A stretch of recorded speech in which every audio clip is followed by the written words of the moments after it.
Welcome all, everybody, and my pranams to everyone who has come here to celebrate Shri Krishna Janmashtami. And we all know Lord Krishna, Shri Krishna as Purna Purushottam Bhagwan. Like Lord Ram is called Maryada Purushottam, and Shri Krishna is called Purna Purushottam. Purna Purushottam means a complete Godhead.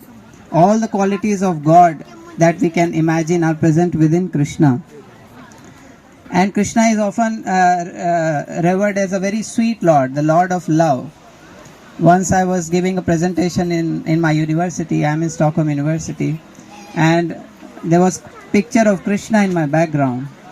And these colleagues of mine asked, Swedish colleagues, who is this? And I said, he's a Hindu god. And then he said, okay, god of what? Because they think there's a god of a specific thing, right? Every god has a So the thing that spontaneously came out of my mouth was the god of love. Because that is what is Krishna, love and sweetness. But before we understand the sweetness of Krishna, we should also understand the greatness of Krishna.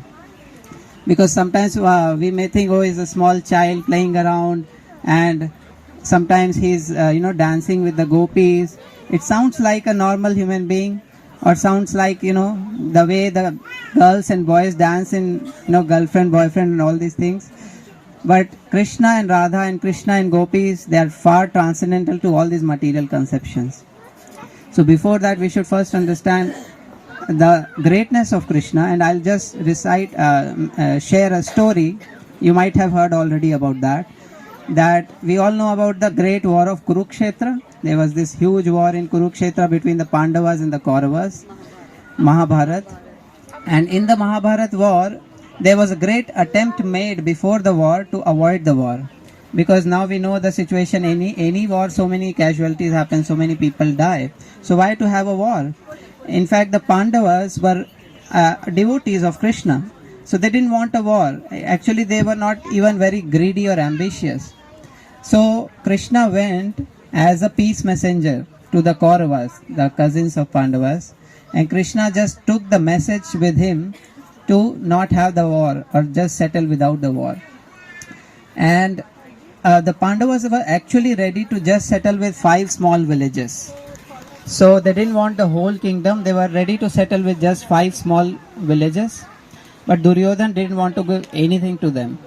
So anyways, Krishna went, and everybody respected Krishna. He is the Yaduvanshi, and everybody respected and loved and worshipped Krishna at that time. So Krishna, when he went, Duryodhan's plan was, as soon as Krishna comes, we will capture Krishna. And we will, send our soldiers, and we will tie Krishna and we will put him into bars. And when there is no Krishna, nobody can save the Pandavas, and we will win, even if there is a war. So that was Duryodhan's plan. And Duryodhan went and told to Bhishma Pitamaha. And when Duryodhan told that this is my plan, I want to capture Krishna, Bhishma started laughing. He's saying, do you even know who Krishna is? You want to capture Krishna? When Krishna was just a very infant baby, like it's shown in this picture, an infant baby who could not even properly crawl, at that time he killed a 12 miles long demoness known as Putana. So Krishna didn't have to do some hard meditation or some kind of yoga to become a guru, to become a god. He is always God since childhood, since the time he is born. Actually, he is not born, he appears. Just like the sun is not born in the morning, and the sun doesn't die in the evening. The sun appears in the morning and sets in the evening. So Krishna appeared and Krishna disappeared. Therefore we say appearance day of Krishna. We don't say birthday. So Bhishma said when he was just an infant, he killed a 12 miles long Putana demoness. And you want to capture this Krishna. And when Krishna was a small child, he showed the whole universe within his mouth to Mother Yashoda. And you want to bind this Krishna, who has the whole universe bound within his mouth. And then Bhishma said, when Krishna was just a few years old, he danced on the hoods of Kaliya snake, which had thousands of hoods. So we can imagine so many people are afraid of snakes, and even if a snake comes here, I think everybody will run away. And Kaliya was such a dangerous snake with thousands of hoods and such poison that the whole lake, anybody who would go near the lake would die. And Krishna danced on top of the hoods of Kaliya, and it became a dancing masterpiece. So Krishna is the source of all arts also. He is Yogeshwar. So Bhishma said, you want to capture this Krishna? And then Bhishma said, when Krishna was just 7 years old, he lifted a 22-kilometer circumference long mountain, Govardhan, in his left hand, little finger of his left hand, for 7 days and 7 nights. And just like as if he was lifting a mushroom. We can't even lift a mushroom. We can't even balance it in this finger. And Krishna was lifting a whole mountain. Jai Gopal Ji ki jai. So Krishna was lifting this whole mountain, and you want to capture Krishna. So Prabhupada, who is our Acharya, our Guru, Prabhupada asked some Western disciples to make a painting of Krishna. And a painting of Krishna lifting the Govardhan hill that we are seeing here now. And one disciple, she made a painting of very muscular Krishna. You know, like Atlas, or what do we call this? Very muscular, because he is lifting a hill, so it must be very strong force he has to apply. And when Prabhupada saw that, he laughed and he said, Krishna didn't have to do this hard work to lift the Govardhan hill. It was just effortlessly floating on his hands. So Bhishma said, you want to tie this Krishna? Just imagine what you are even attempting to do. So Duryodhan changed his plan, and he said, it seems I can't capture Krishna, but I can try to impress Krishna and bring him on my side. So if Krishna is on my side, he has a big army, so then we will win the war. So he invited Krishna to his home for eating prasad, bhog. He prepared chappan bhog, a big feast, and invited Krishna that please come to our home and eat this feast. And Krishna said, you see, a person eats in two conditions. Either the person is very hungry, or if the person is not hungry but someone gives food out of love, so you eat anyways.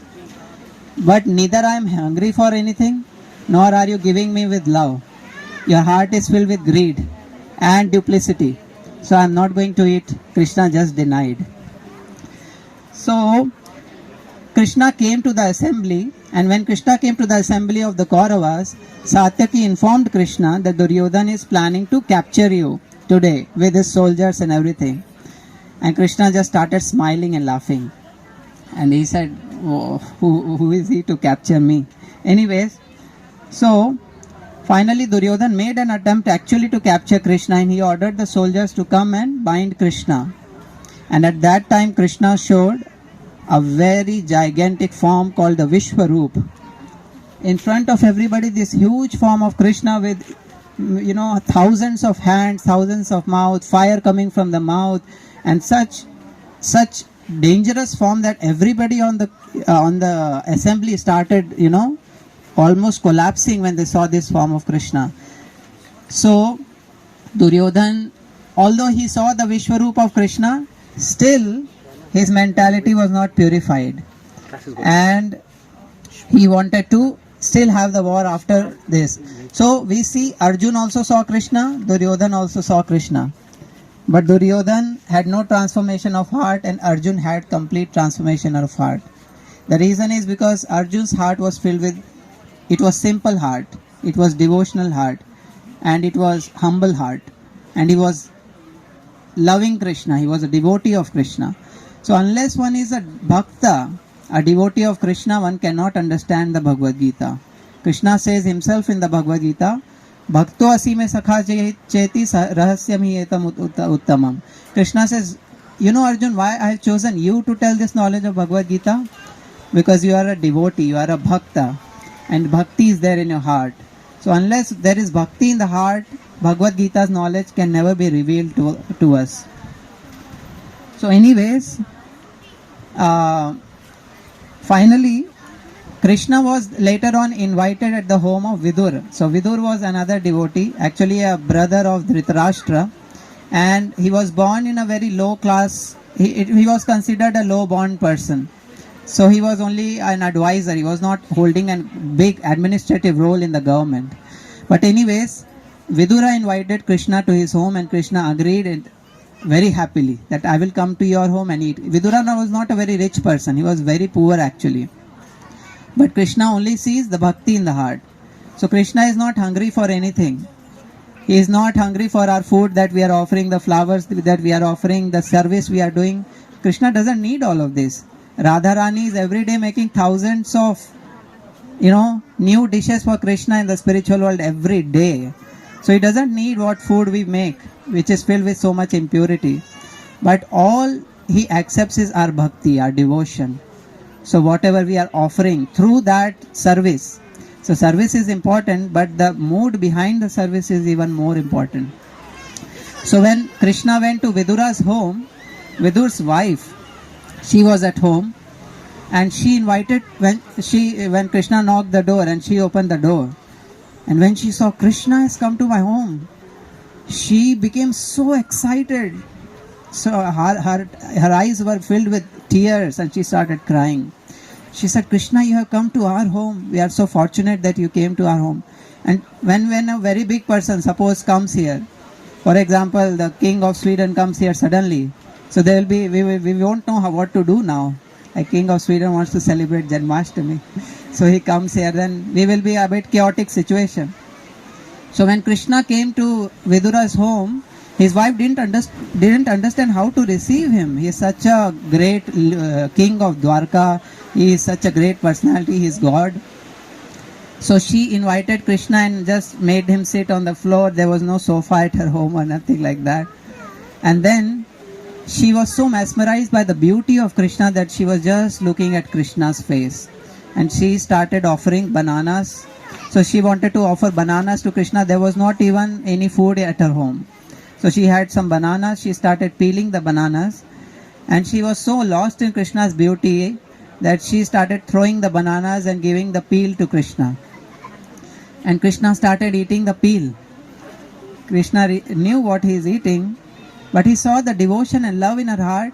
And for him, the peels offered by Vidura's wife were more sweeter than the chappan bhog that Duryodhan had prepared, because of the love, because of the devotion in the heart. So this is Krishna. He is hungry only for our love. So we will sing a short song.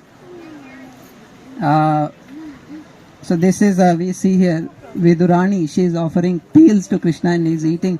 And Vidur comes after some time and says, what are you doing? You are offering peels to Krishna. At least offer the banana. So we will sing this short song and then we'll conclude.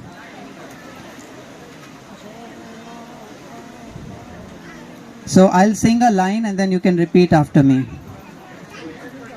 जय माधव मदन मुरारी राधे श्याम श्याम श्याम जय माधव मदन मुरारी राधे श्याम श्याम श्याम जय माधव मदन मुरारी राधे श्याम श्याम श्याम जय माधव मदन मुरारी राधे श्याम श्याम श्याम राधे श्याम श्याम श्याम राधे श्याम श्याम श्याम जय केशव कलिमल हारी राधे श्याम श्याम श्याम जय केशव कलिमल हारी राधे श्याम श्याम श्याम सुंदर कुंडल नयन विशाला गले सोहे वैजंती माला सुंदर कुंडल नयन विशाला गले सोहे वैजंती माला या छवि की बलिहारी राधे श्याम श्याम श्याम, या छवि की बलिहारी राधे श्याम श्याम श्याम। दुर्योधन को भोग न खायो, रूखो साग विदुर घर खायो।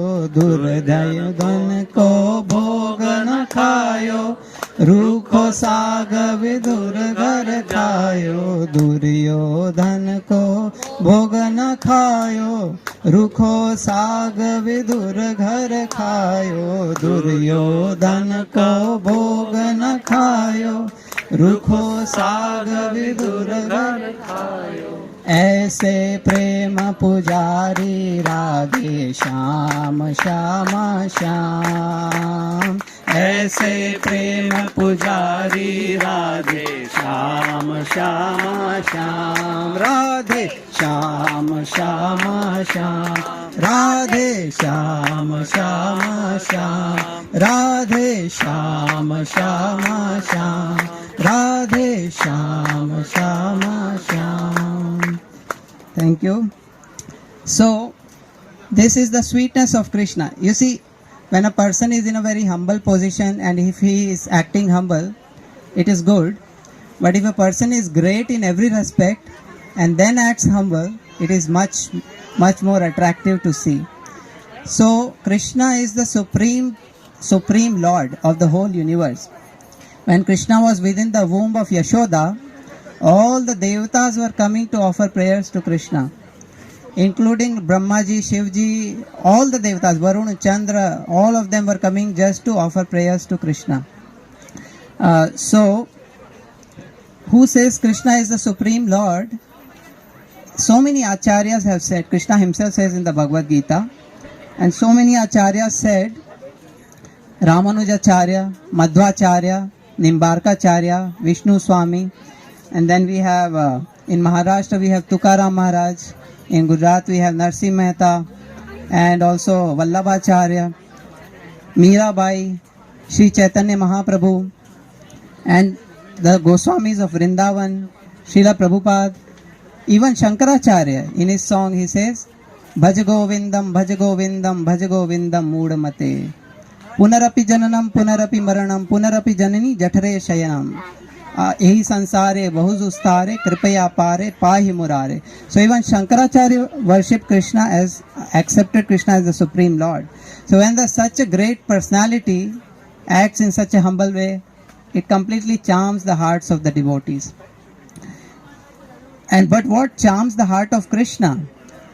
The only thing that charms the heart of Krishna is bhakti, pure devotion or bhakti. And the person who is the person with the greatest amount of bhakti in the whole creation? Any guesses? Radha. Srimati Radha Rani ki jai. So Radha Rani is the one who has the greatest bhakti in her heart. And Krishna is therefore charmed by Radha because of her devotion, because of her bhakti. So once there was a talks between Radha and Krishna going on, and Krishna said to Radharani that when I see you are so happy, you are so satisfied, and everybody worships me for their happiness. Everybody wants to become happy by worshipping me, and I am giving happiness to everybody, but I don't understand why are you so happy and you so satisfied. It is the bhakti in our heart that is giving you this much satisfaction. And Krishna said, I also want to feel what you feel. So, how can Krishna feel Radha? For that, Krishna has to become a devotee of Krishna. Only then he can understand what a devotee feels for Krishna. So then Krishna decided that I will take an avatar as a bhakta, as a devotee. And then Shri Krishna appeared as Shri Chaitanya Mahaprabhu. Shri Chaitanya Mahaprabhu ki Shri Krishna Chaitanya Radha Krishna nahi anya. So Shri Krishna Chaitanya is Lord Krishna who comes in the mood of Radha to experience what Radha experiences. What is bhakti? He wants to experience that. and then he comes as Sri Chaitanya Mahaprabhu. So you see in our temple the main two deities. So one on the right is Sri Chaitanya Mahaprabhu, who is Krishna, and on the left is Nityanand Prabhu, who is Balaram. They appeared 500 years back in a place called Mayapur near Kolkata, and many of us might not even know about him, but we should know about him because he is an avatar, and there are so many shastras. It's not that we have made him God. So many scriptures describe him with his name, with his pastimes, where he will appear, his father's name, everything is mentioned in so many shastras. So, when Sri Chaitanya Mahaprabhu appeared in Mayapur, he inaugurated the Harinam Sankirtan movement. Golokera Premadhan Harinam Sankirtan. So, in every scripture for Kali Yuga, the greatest process recommended is Kirtan, Naam Jap for Kali Yuga. Even Ramcharitmanas it is said, Kali Yuga Keval Naam Adhara. Even in Guru Granth Sahib, the glories of the holy name is described. What to speak of our Puranas and Upanishads? Even in the Bible it's written, O Lord, hallowed be thy name. So, chanting the names of the God is considered as the Yuga Dharma of Kali Yuga. And we can experience the greatest depth of bhakti through Kirtan, through Japa. And therefore Sri Chaitanya Mahaprabhu, we see here, he used to dance like this on the streets of Navadvip and do Kirtan. And in his footsteps, Srila Prabhupada, who appeared 50 years back, he was born in Kolkata and he spent 50 years in India. But then at the time of his retirement, he was living in Vrindavan, living a very happy life. He was a very great devotee, living a very happy life. For any devotee of Krishna, living in Vrindavan is the dream, you know. And he was living in Vrindavan in Radha Damodar temple, which is one of the prominent temples in Vrindavan. But his guru told him to go to the west and spread this bhakti, share the Hare Krishna Maha Mantra. Why this jewel of Kirtan should remain within India? It should move out of India. Everybody should take advantage and everybody should advance in their bhakti, in their spiritual life. So his guru told him to go. At the age of 65, I think, Prabhupada started his journey. I think he was 69, almost 70 years, 69 years old. Prabhupada left India without any money, without any contacts, and somehow this owner of a ship company gave him a free ship ride to New York. So he came to the US, and on his way there was a 1 month journey. It was not like a flight ticket we buy now and we just reach within 12 hours or something. It took him 1 month to reach, and it was not a passenger ship, it was a cargo ship in which goods are taken. So he took this pain and inconvenience just to benefit the whole world. There's a beautiful song which is Vaishnava Jana to tene kahiye je pida parai jane re. So Vaishnava is one who understands the pain of others. So when Prabhupada came to America, on his way he got 3 heart attacks. Actually there were 2 heart attacks and the third one was apparent. And that time he prayed to Krishna, Krishna, if you give me a 3rd heart attack, I won't survive. And at that night in his dream, Krishna came with all the 10 avatars. And all the 10 avatars were driving the boat. And Krishna said, don't worry, I will take care. And next day, the ocean was a lot of storm going on in the ocean. The next day, ocean completely settled and calm. And the captain of the ship wrote in his diary, which is even the document is available, that in my whole career I have never seen such a peaceful ocean in my life. So Prabhupada went to America, and without any contacts, when he reached the dock, he did not know where I should go, left or right. He had no contacts. But Krishna made all arrangements for him. Gradually in a park he started sitting. There's still a tree in Tompkins Square Park in New York. He just sat there and started doing kirtan. And this tune became popular from Prabhupada. Hare Krishna, Krishna Krishna, Hare Hare, Hare Rama, Rama Rama, Hare Hare. So Prabhupada started doing kirtan like this, and all this young generation of Americans who had given up the contemporary culture, many of them had become hippies. They had joined from a very rich family backgrounds, but they gave up everything. They lost faith in the civilization, and they were looking for something higher, either through drugs or through spirituality or something higher. And they started coming and dancing. This video is available on YouTube. You can see Prabhupada is singing and everybody is dancing around him, and people started joining and started dedicating their lives. And within 10 years, Prabhupada opened 108 temples throughout the world. At the age of 70, between the age of 70 to 78 or something, 77, Prabhupada had opened 108 temples worldwide. He had initiated more than 10,000 disciples. Most of them were born in America and Europe.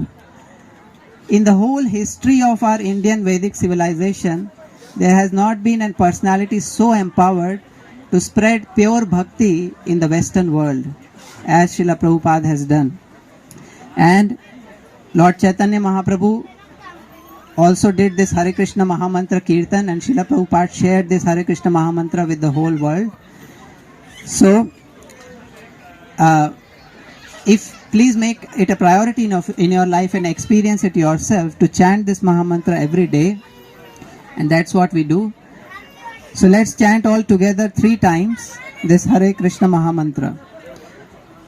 Hare Krishna, Krishna Krishna, Hare Hare, Hare Rama, Rama Rama, Hare Hare, Hare Krishna, Krishna Krishna, Hare Hare, Hare Rama, Rama Rama, Hare Hare, Hare Krishna, Krishna Krishna, Hare Hare, Hare Rama, Rama Hare Hare. So this word Hare, actually there are 3 words: Har, Hari and Hara. Hare, Hara or Hare. So Har is Lord Shiva, Har Har Mahadev we say. Hari is Lord Vishnu, and Hara or Hare is Radharani. So this mantra we are actually chanting the names of both Radha and Krishna together. Hare Krishna actually means Radhe Krishna. When we say something, Hara in Sambodhan in Sanskrit, it becomes Hare. So Hare Krishna, which means we are chanting both the names of Radha and Krishna. And this Mahamantra comes in Kali Santaran Upanishad, and it is recommended as the practice for this Kali Yuga to deliver ourselves. So thank you so much for your patient hearing, and wish you all a very happy Janmashtami. So now we'll continue with Kirtans and Pushpa Abhishek and Jhulan of Shri Radha Krishna. You want to say something?